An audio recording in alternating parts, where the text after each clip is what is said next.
آج اب سب کے ساتھ ایک ناقابل یقین اور فکر انگیز کہانی جو کہ آیت اللہ سید علی سستانی اور ایک خاتون کے درمیان ایک متاثر کن ملاقات ہے، جو یہ جاننے کی کوشش کرتے ہیں کہ کیا وہ کبھی ہمارے زمانے کے امام مہدی علیہ السلام سے ملاقات کی ہے یا نہیں۔ شیخ محمد الحلی آیت اللہ سید علی سستانی کے پاس آنے والے لوگوں کے ایک گروپ میں شامل تھے۔ لوگ اپنے سوالات پیش کر رہے تھے اور پھر گروپ میں موجود ایک خاتون سے یہ سوال آیا۔ خاتون نے پرجوش ہو کر سوال کیا اور کہا، کیا آپ امام مہدی علیہ السلام سے کبھی ملاقات کی ہے؟ شیخ نے جلدی سے آیت اللہ سستانی سے معافی مانگ لی، یہ سوچ کر کہ یہ سوال مشکل ہو سکتا ہے، لیکن حیرت سے انہوں نے سوال کا خیر مقدم کیا اور اسے ان کے سامنے پیش کرنے کو کہا۔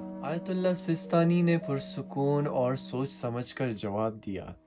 انہوں نے کہا، اگر میں کہوں کہ میں امام سے ملا ہوں تو وہ لوگ مجھے جھوٹا کہیں گے، اور اگر میں کہوں کہ میں امام سے نہیں ملا تو لوگ ایک عالم کی حیثیت سے میرے مقام پر سوال اٹھائیں گے۔ اب یہاں میں چاہتا ہوں کہ آپ سب سوچیں کہ اگر آپ آیت اللہ سیستانی کی جگہ پر ہوتے تو آپ کیا کرتے؟ کیا آپ جھوٹا کہلانے کے نتائج کو جانتے ہوئے امام سے ملاقات کا دعویٰ کریں گے، یا آپ اس سے انکار کریں گے اور لوگوں کو آپ کی معتبریت پر شک کرنے کا خطرہ مولیں گے؟ چلیے جانتے ہیں دونوں آپشن کو۔ اگر آپ امام سے ملاقات کرنے کا دعویٰ کرتے ہیں تو یہ آپ کے عقائد پر آپ کے ایمان کو ظاہر کرتا ہے، لیکن یاد رکھیں ایمانداری بہت ضروری ہے۔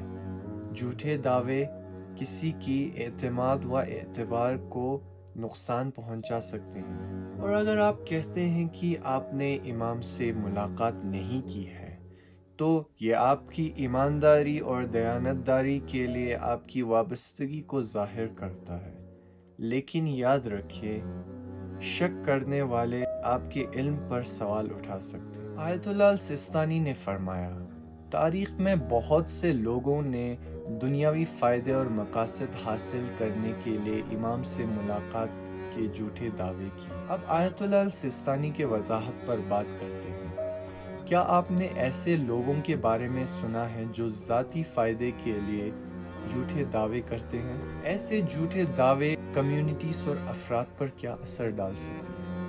نیچے کامنٹ سیکشن میں اپنی خیالات اور تجربات شیئر کریں۔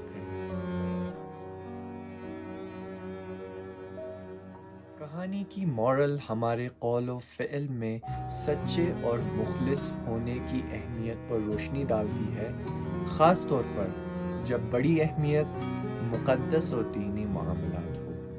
یہ کہانی ہمیں یاد دلاتی ہے کہ جو علماء و افراد دوسروں کی رہنمائی و حوصلہ افزائی کرنا چاہتے ہیں، ان کے لیے ایک لازمی خصوصیات کیا ہے؟ ایمانداری و دیانتداری۔ اس کے علاوہ یہ کہانی مذہبی و روحانی تجربات سے متعلق معاملات کو احتیاط و سمجھداری سے دیکھنے کی یاد و صلاح دیتی ہے۔ یہ بہت ضروری ہے کہ افواہوں و ناقابل تصدیق دعووں سے متاثر نہ ہو، اس کے بجائے ہمیں اپنی صلاحیتوں کے اندر علم حاصل کرنے، سمجھنے اور روحانی ترقی و افزائش کے لیے کوشش کرنے پر توجہ دینی چاہیے۔ بالآخر یہ کہانی ہمیں سکھاتی ہے کہ جن معاملات میں ہمارے پاس کچھ علم و تجربات نہ ہو، تب متاثر کرنے یا اعتماد و اعتبار حاصل کرنے کے لیے جھوٹے دعوے کرنے کے بجائے تسلیم کرنا بہت بہتر ہے۔ عاجزی اور ایمانداری لازمی خوبیاں ہیں جو ہمیں نیکی کی راہ پر گامزن کرتی ہیں اور دوسروں کا اعتماد و احترام حاصل